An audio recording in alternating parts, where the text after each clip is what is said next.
Hey, good day, folks. Today's word is perception. And perception is actually the lens that we see life through. And perception is a faculty that we all have.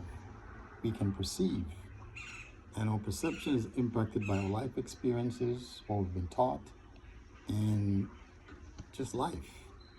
Now, someone's perception of you doesn't have to be your reality, but you might be giving them some evidence to perceive you in that way.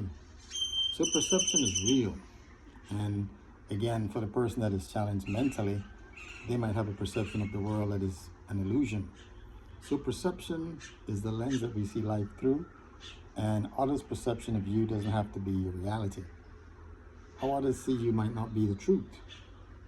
Again, your perception of yourself is also important because how you see yourself is going to determine how people are going to be treating you. If you perceive yourself as not being able to do, honestly, you won't. So others' perception of you is important, but what is even more important is your perception of yourself. But sometimes even the perception of ourselves is not right.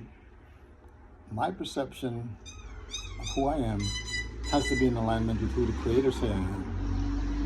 And I'm not just talking about a religious experience, I'm talking about the Creator, the Divine. Who God says I am, that is who I have to acknowledge who I am. So I am fearful and wonderfully made.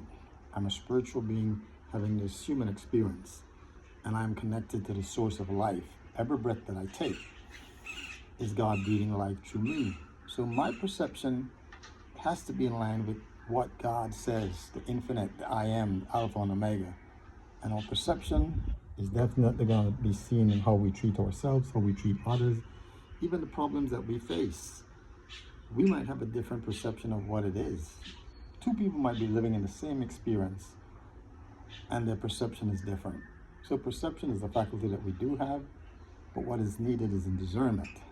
I need to discern if what I'm perceiving, is it the reality? Because I might be perceiving myself to be beautiful, when the reality is I might be displaying characteristics of being horrible. So perception is key. Others' perception of you doesn't have to be your reality. And sometimes your perception of yourself might be an illusion, but who the Creator says you are, that is the most important perception, because what God thinks about me is most important. And this is why my first declaration when I wake in the morning, I say, I am a son of the Most High, created in the image and likeness of God. Today is going to be an awesome day. I will fulfill my purpose.